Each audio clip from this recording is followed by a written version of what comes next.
Tal. Ahora vamos, en este video lo que vamos a ver es otro concepto ligado al de probabilidad que se vio en un video anterior, y lo que vamos a ver en este video está contenido en el Markdown de la actividad 7 del curso, y en este vamos a ver dos conceptos básicos. El primer concepto se llama distribución normal, y después se va a vincular con algo más grande que se llama distribución normal de probabilidades.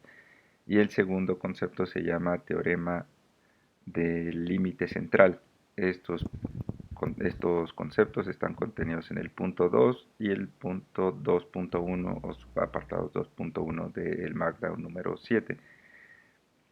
Eh, en principio, el concepto central de este apartado es el concepto de distribución normal. Si recuerdan, en el en el video anterior se trabajaba con el concepto de variable aleatoria. Asumir que todas las variables que analizamos al momento de intentar verlas en la población se comportan como una variable aleatoria. Eso quiere decir que están guiadas por el azar, y entonces los valores que vemos de alguna manera tienen un grado de incertidumbre contenido, o no sabemos por qué ese valor sale, pero ese es el valor que obtenemos al generar estadísticos descriptivos.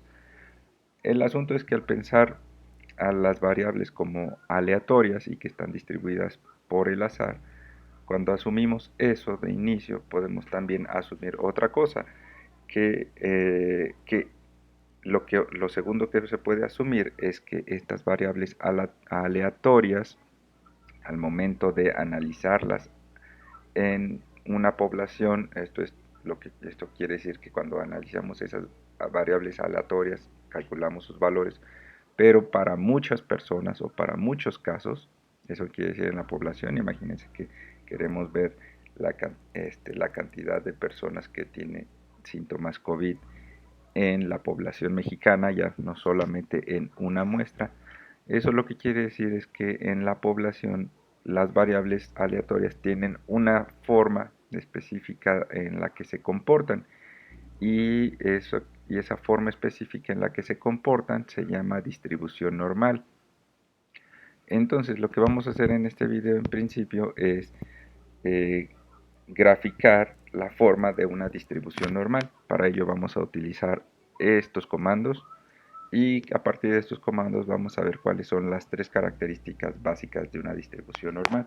Entonces, si pasamos a RStudio, la construcción de una distribución normal, primero lo que tenemos que hacer es, al guardarlo como un objeto, que en este caso el objeto se va a llamar X, lo que vamos a hacer es construir una secuencia de valores que van del valor del valor menor, o el valor mínimo, que es -4, al valor máximo, que es 4, y la separación entre estos valores de -4 más 4 va a estar, todos los valores intermedios van a estar separados por una distancia de 0.1. Con el comando sec lo que vamos a construir es una secuencia en este sentido, y lo vamos a guardar como un eje que se llama X. Lo que estamos construyendo con esto es una línea que va a ir de -4 a +4 y que va a ser una línea horizontal en nuestra gráfica. Hay que correr, si corren esto con control enter se va a guardar como un objeto nuevo, y si pueden ver es un objeto numérico que va del 1 al 81, tiene 82 valores, empieza en -4, termina en +4, y la separación entre cada valor es de 0.1. Entonces pasamos de 4 a 3.9, 3.8, así sucesivamente hasta 4. Después a esto, a este eje, a esta distribución de puntos en el eje de las X, vamos a dar una característica en la forma de su distribución. Para eso ponemos el comando dnorm para especificar que X se va a distribuir como si fuera una normal. Por eso es dnorm, de distribución norm de normal, abrimos paréntesis y adentro ponemos nombre del objeto que acabamos de crear, y a su vez lo vamos a guardar como un objeto nuevo que se llama normal. Con esto lo que vamos a hacer, si corren esto, lo que vamos a hacer es definir cuál es el tamaño del eje de las Y al momento de graficar, y con este objeto X estamos definiendo el tamaño del eje horizontal o el eje de las X. Bueno, una vez hecho estos elementos, si llamamos un summary, un resumen para ver las medidas de tendencia central de el objeto X de nuestra curva. Entonces lo que de inicio podemos ver es la primera característica de una distribución normal, y la primera característica es que la media, las medidas de tendencia central, la media, la moda y la mediana, son idénticas o tienen los mismos valores. Esa es la primera característica de esta distribución, de la forma de una distribución normal, y como les repito, asumimos que si las variables aleatorias, cuando las vemos en muchísimos casos en una población, tienden a parecerse o a distribuirse de manera muy parecida a una curva de distribución normal. Ahora lo que vamos a hacer es graficar, ahora sí, utilizando el comando plot para pedirle una gráfica. Especificamos el nombre del objeto que va a ir en el eje de las X, después separado por una coma el nombre del objeto que va en el eje de las y con type igual a L entre comillas. Lo que le estamos diciendo es que queremos que grafique esto con una línea. Si corren esto, entonces tenemos de resultado esta gráfica. Esta es la forma de una curva de distribución normal. En el eje de las X se ubican todos los valores posibles o el evento de resultados posibles, digo, el espacio de eventos posibles de nuestra variable X. Recuerden, va de menos 4 a 4. Y en el eje de las Y lo que se especifica es la frecuencia de cada uno de estos valores. La frecuencia de este valor de menos 4 va aquí, son valores poco comunes, o de más 4 en una distribución normal. Más 4 me refiero como a los valores extremos positivos. Tienen poca frecuencia, o si lo vemos en términos probabilísticos, también lo que estamos aquí viendo es su probabilidad. Entonces también lo que estamos viendo es que la media que es igual a la moda, la mediana, es el punto que tiene mayor frecuencia o mayor probabilidad de ocurrencia. Eso es lo que estamos midiendo en el eje de las Y, la frecuencia de cada evento o de cada valor posible. Entonces el valor menos 1 que estaría por aquí tendrá esta frecuencia. Esta es su frecuencia, tendrá esta altura, y eso quiere decir que tiene esta frecuencia o esta probabilidad de ocurrir. Aquí también vemos la segunda característica de la distribución normal, y es que es una curva simétrica respecto de la media o del punto o de la mediana. Simétrica quiere decir que la misma forma que hay hacia la izquierda es exactamente igual a la que está hacia la derecha, es como si fuera un espejo. Eso quiere decir que es simétrica. Y la última característica, la tercera característica, es que las curvas son asintóticas.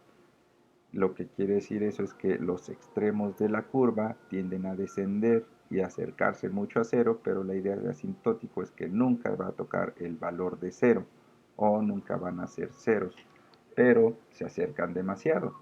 Eso quiere decir de alguna manera, que los extremos, los valores extremos de esta distribución de X, o de los valores de X, los valores extremos de X, siempre tendrán una probabilidad muy baja de ocurrir, muy baja, parecida a cero, pero nunca va a ser de cero. Es como decir que ustedes compran un boleto de lotería, y con un boleto de lotería quieren sacarse el premio mayor.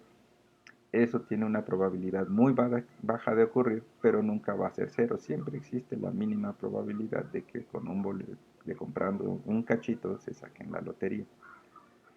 De esta manera, lo que hemos visto en este momento es cómo graficar una curva de distribución normal, ver su forma y sus características. Pero esta idea de la distribución normal se apoya en otro concepto, y este se llama teorema del límite central. La idea del concepto del teorema del límite central lo que nos dice es que Si bien es muy difícil trabajar con información para una población y siempre trabajamos con información para muestras, donde las muestras son subgrupos, son distintos subgrupos de una población, aun cuando sean lo más representativas posible, siempre son subgrupos. Entonces lo que nos dice la teorema del límite central es que en la medida en que nuestras muestras tiendan a ser cada vez más grandes, esto es, a incluir cada vez a nuevos individuos o nuevos casos en nuestras muestras y empiecen a crecer, entonces nuestras variables aleatorias en nuestras muestras tenderán a distribuirse a cada vez más parecido a una curva de distribución normal. Para ver esto, lo que vamos a hacer es graficar tres curvas a partir de nuestra base de datos COVID.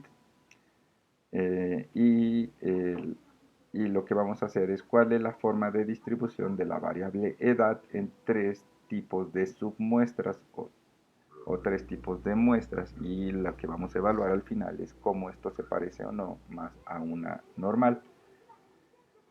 Este, entonces, aquí lo que vamos a hacer primero es, a partir de nuestra base de datos original, que es la base de datos COVID que tiene 401.755 filas o casos, vamos a analizar la variable edad, que es una variable continua.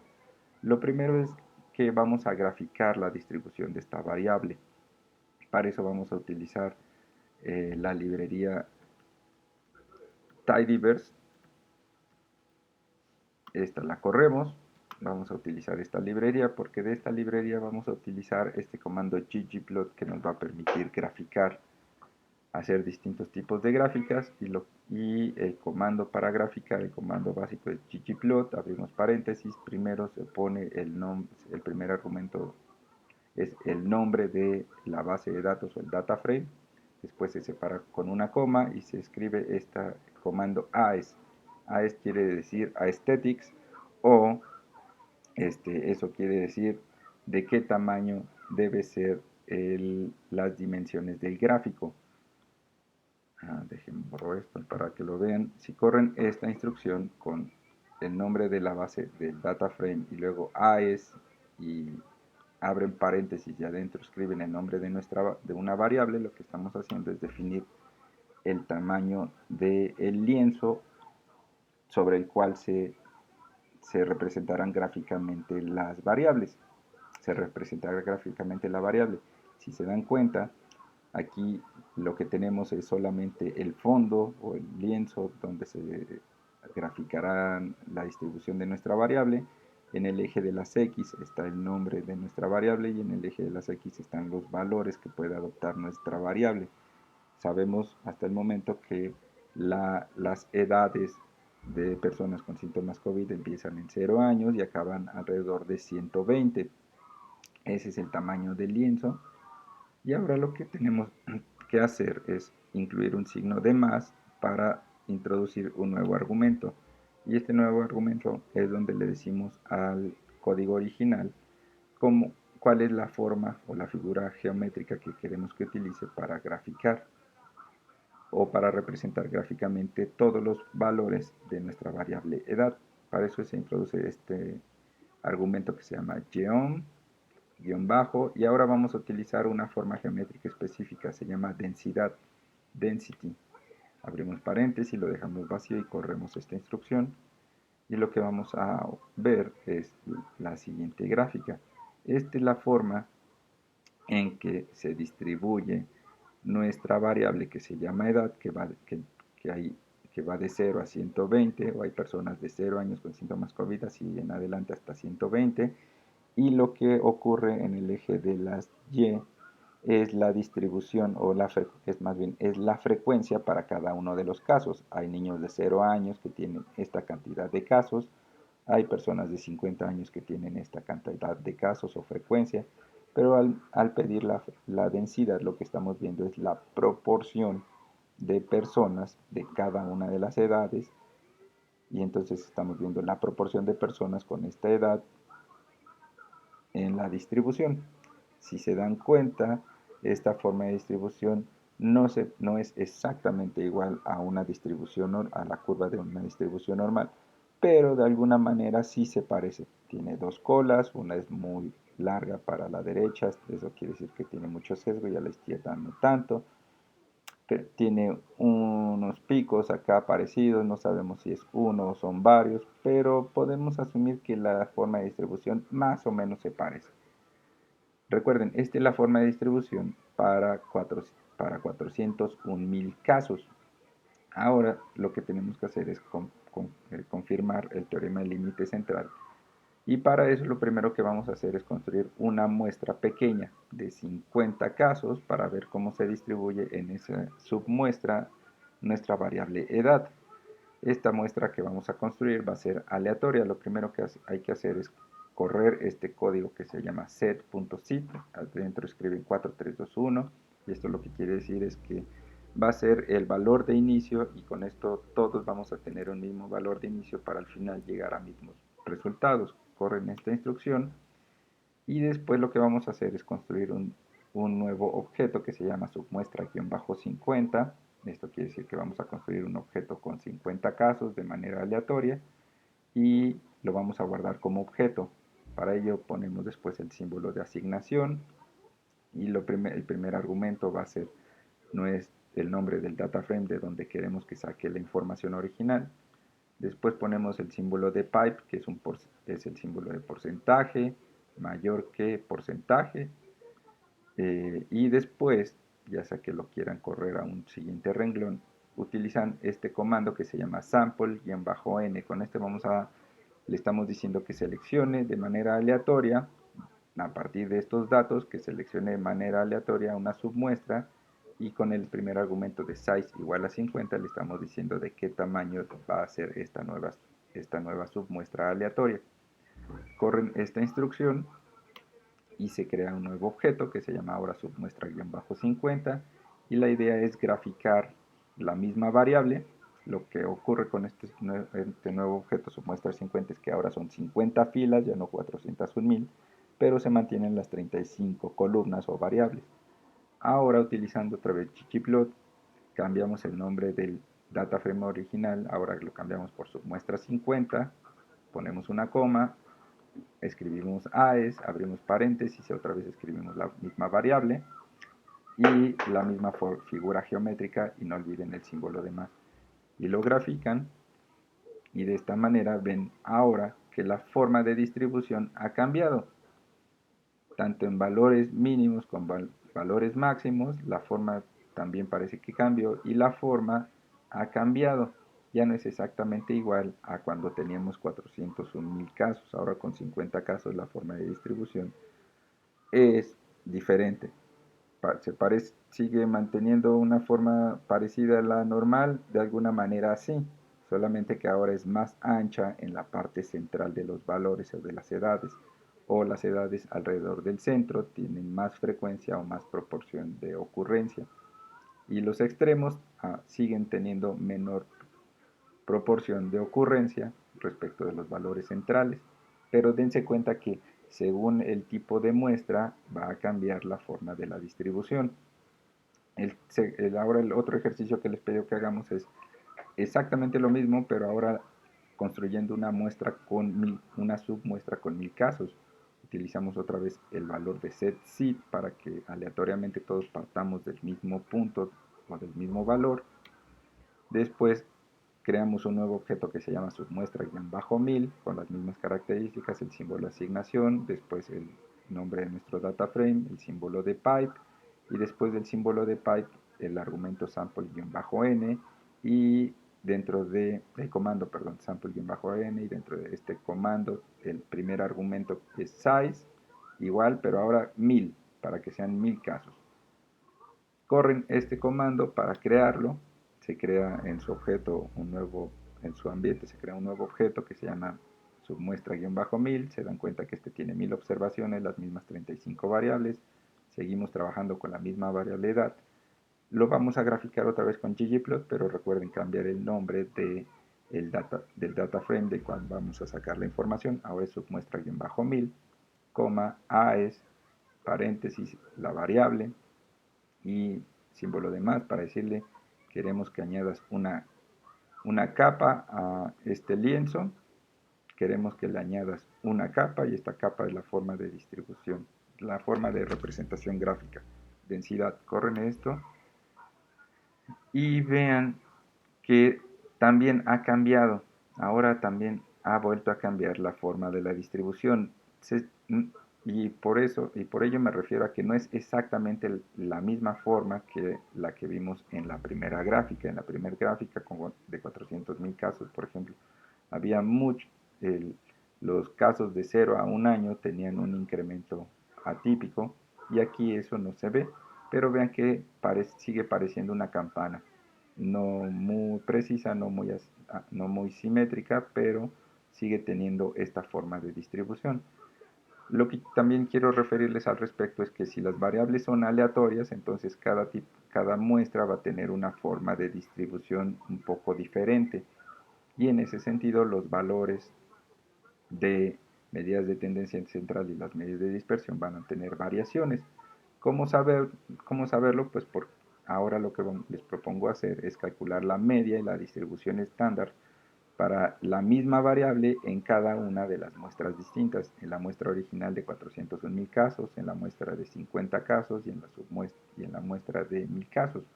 Para eso utilicemos estos comandos de min y sd de desviación estándar.